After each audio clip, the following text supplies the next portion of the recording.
ఎవరైతే పింఛన్లు అందుకోలేనటువంటి వృద్ధులు కానీ వికలాంగులు కానీ ఉంటారో వారందరికీ డైరెక్ట్గా ఇంటి వద్దకే వచ్చి వారికి పింఛన్లు ఇచ్చినటువంటి వ్యవస్థ వాలంటీర్ వ్యవస్థ.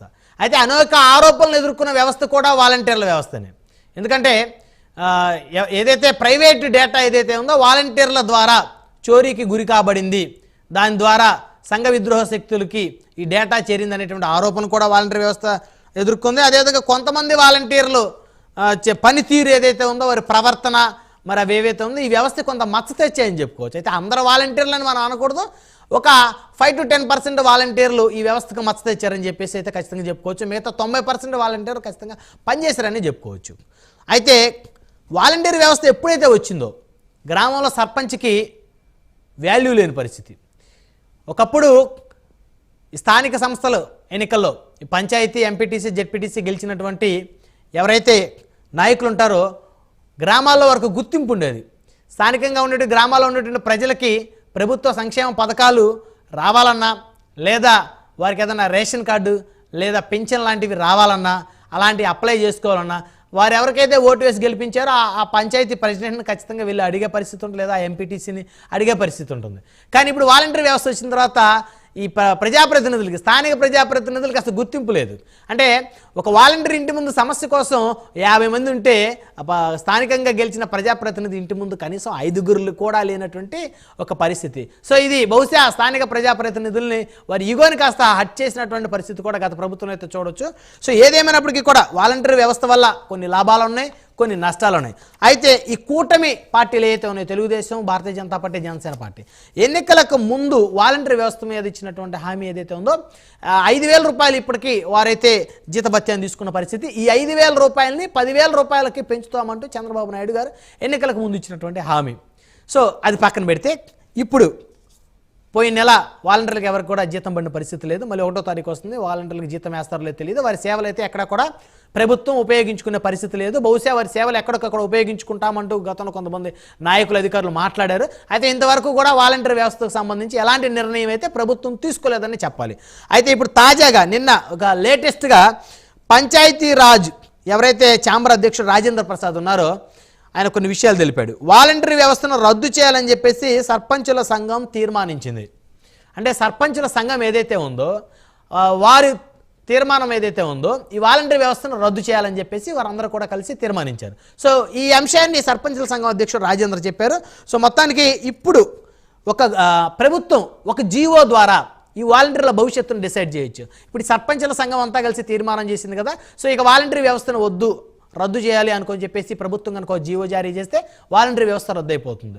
సో మరి సర్పంచుల సంఘం ఇచ్చినటువంటి ఆ నివేదిక ఏదైతే ఉందో, వారి తీర్మానం ఏదైతే ఉందో, మరి దాన్ని పరిగణలోకి తీసుకుంటారా, పరిగణలోకి తీసుకోరా, లేకపోతే ముందస్తు వ్యూహంతోనే ఈ సర్పంచుల సంఘంతో తీర్మానం చేయించారా అనేది రకరకాల అనుమానాలు కూడా వ్యక్తం అవుతున్న పరిస్థితి ఉంది. సో ఏది ఏమైనప్పటికీ కూడా వాలంటీర్లకు న్యాయం జరగాలని చెప్పేసి అయితే ఖచ్చితంగా కొంతమంది నాయకులు పోరాడుతున్నటువంటి పరిస్థితి కూడా ఉంది. ఎందుకంటే పబ్లిక్ సర్వీస్ చేసినటువంటి వాలంటీర్లు ఎవరైతే ఉన్నారో అఫ్కోర్స్ వారు డిగ్రీలు చదివారు, పీజీలు చదివారు, అయినప్పటికీ కూడా 5,000 రూపాయలకి గ్రామాల్లో వారికి ఎలాంటి అవకాశాలు లేక పనిచేస్తున్న పరిస్థితి ఉంది.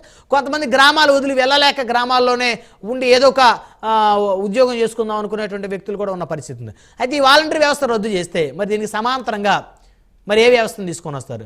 ఇప్పుడు ఆల్రెడీ ఎన్నికలకు ముందు దాదాపు 1,00,000 మందికి పైగా స్థానికంగా రాజీనామా చేసినటువంటి వాలంటీర్లు ఉన్నారు. సో వారి పరిగణలో తీసుకోపోయినా ఇంకొక 1,50,000 మంది వాలంటీర్లు ఉన్నారు. మరి వారి భవిష్యత్తు ఏంటి?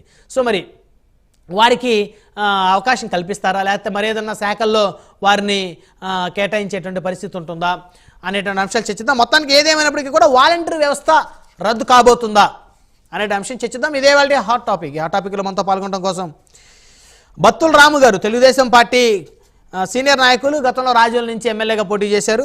ప్రస్తుతం వారు మనతోటి జూమ్ కాల్ అందుబాటులో ఉన్నారు. అదేవిధంగా దాసరి కిరణ్ గారు జనసేన పార్టీ రాష్ట్ర అధికార ప్రతినిధి మనతో జూమ్ కాల్ అందుబాటులో ఉన్నారు. అదేవిధంగా చిన్నప్రెడ్డి గారు వైఎస్ఆర్ కాంగ్రెస్ పార్టీ నాయకులు మనతోటి జూమ్ కాల్ అందుబాటులో ఉన్నారు. రైట్, చిన్నప్రెడ్డి గారితో మాట్లాడడం ముందు వైసీపీ నాయకులు. చిన్నప్రెడ్డి గారు గుడ్ మార్నింగ్ అండి. Sir good morning sir. Panel సభ్యులకు, వీక్షకులందరూ కూడా శుభాభివందనం సార్. సో వాలంటీర్ వ్యవస్థ మీ నాయకుడి మానస పుత్రికగా పేరు పొందినటువంటి వ్యవస్థ, జగనన్న సైన్యం ఈ వాలంటీర్లు అనే రీతిలో గతంలో ఎస్టాబ్లిష్ అయినటువంటి వ్యవస్థ. సో కొంతమంది వాలంటీర్లు ఖచ్చితంగా నిస్వార్థంగా పబ్లిక్ సేవ చేశారు, కొంతమంది ఆరోపణలు ఎదుర్కొన్నారు. సో ఏది ఏమైనప్పటికీ కూడా ఇప్పుడు వాలంటీర్ వ్యవస్థ ప్రమాదంలో పడింది.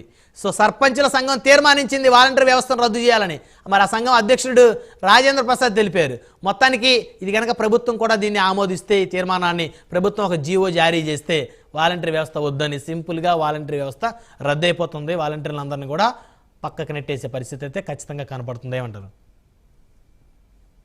సార్? వైఎస్ఆర్ కాంగ్రెస్ పార్టీ అధికారంలోకి రాగానే జగన్మోహన్ రెడ్డి గారు పేదలకి చక్కగా అన్ని అందాలి అంటే కులాలు చూడడం, మతాలు చూడడం, పార్టీలు చూడడం అనేటటువంటి నినాదంతో ఆయన పరిపాలనని స్టార్ట్ చేయాలనుకున్నప్పుడు ఒక రాజకీయ పార్టీ ద్వారా మనం పరిపాలన చేస్తూ పోయినట్లయితే గ్రౌండ్ లో మిగతా రాజకీయ పార్టీలకు ఓట్లు వేసిన వాళ్ళు వచ్చి అడగాలన్నా, వాళ్ళు వచ్చి అడిగితే ఇవ్వాలన్నా రకరకాల ఇబ్బందులు గతంలో జన్మభూమి కమిటీల్లో మనం చూసినటువంటి పరిస్థితి ఉంది. అలాంటి పరిస్థితి ఉండకూడదు అని చెప్పేసి వాలంటీర్ వ్యవస్థని తీసుకొచ్చి వాళ్ళకి ఏ పార్టీతో సంబంధం లేకుండా అన్ని పార్టీలకు సంబంధించిన వాళ్ళని కూడా అందులో ఇన్వాల్వ్ చేసి వాళ్ళకి ఒక ప్రభుత్వం తరపు నుంచి వాళ్ళకి 5,000 రూపాయలు నెలకి ఇచ్చే విధంగా జగన్మోహన్ రెడ్డి గారు ఓ నిర్ణయం తీసుకొని భారతదేశంలోనే ప్రతిష్టాత్మకంగా ప్రవేశపెట్టినటువంటి 2,50,000 మంది వాలంటీర్ని 50 ఇళ్లకు ఒక వాలంటీర్ని పెట్టి, ఇందాక మీరు మాట్లాడుతూ వాలంటీర్ ఇంటి ముందు 50 మంది నిలబడుతున్నారన్నారు. అది కరెక్ట్ కాదండి. ఎవ్వరు కూడా వారింటి ముందు వారు కూడా నిలబడలేదండి. సమస్య వస్తే నేను అంది కానీ ఊరికే కాదు, ఏదైనా సమస్య వస్తే వారికి ఏదైనా కావాలంటే వాలంటీర్ ఇంటికి వెళ్లాల్సిందే. అంటే నేను మీరు చెప్పింది తప్పని కాదు, జస్ట్ అంటే మా వాలంటీర్లు చేసినటువంటిది వారింటి ముందు వారే నిలబడలేదు.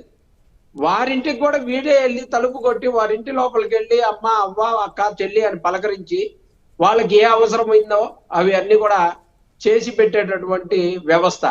సార్, భారతదేశమే కాదు ప్రపంచం మొత్తం కూడా వణికిపోయినటువంటి కరోనా సందర్భంలో వాలంటీర్లు సైనికుల్లాగా భారతదేశానికి సైనికులు ఎలా పనిచేశారో ఆంధ్ర రాష్ట్రానికి ఈ వాలంటీర్స్ సైనికుల్లాగా పనిచేసి వాళ్ళ సావును కూడా లెక్క చేయకుండా గ్రౌండ్ లోకి వెళ్ళిపోయి ఎప్పటికప్పుడు వాళ్ళకి టెస్టులు చేస్తూ వాళ్ళకి వాటి గురించి అవగాహన కల్పిస్తూ వాళ్ళకి ఫుడ్ ఇస్తూ వాళ్ళకి మాస్కులు ఇస్తూ వాళ్ళల్లో మమేకమై తిరిగారే కానీ ఎక్కడా వాళ్ళు దాచుకోలేదండి. అలాంటి వాలంటీర్ వ్యవస్థ మీద మీరు అన్నట్టుగా కొన్ని అపోహలు సృష్టించారు. వాళ్ళ డేటా తస్కరించారని, 30,000 మంది వాళ్ళ డేటా వల్ల కిడ్నాప్ గురయ్యారని, లేకపోతే సరిహద్దులు దాటారని చెప్పేసి ప్రముఖ నాయకులు చెప్పినటువంటి పరిస్థితి. ఈ రోజు ఆ నాయకులే ప్రభుత్వాన్ని ఏళ్తా ఉన్నారు. వారు ఆ 30,000 మందిని తీసుకురావాలని చెప్పేసి మా డిమాండ్ ఆల్రెడీ ఉంది.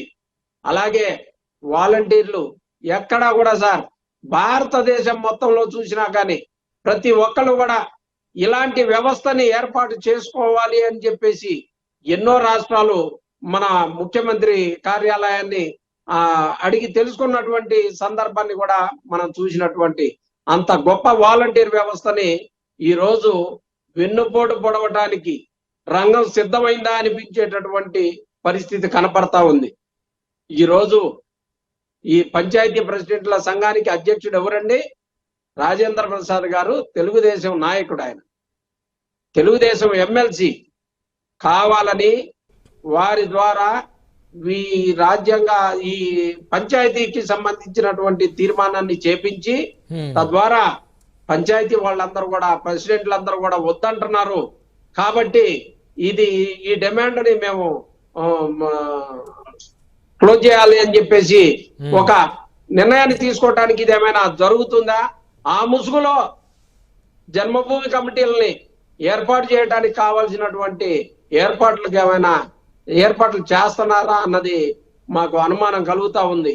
2,50,000 కుటుంబాలు రోడ్డు మీద పడతాయి సార్. అందులో 1,00,000 మంది ఆల్రెడీ రాజీనామా చేస్తున్నారు.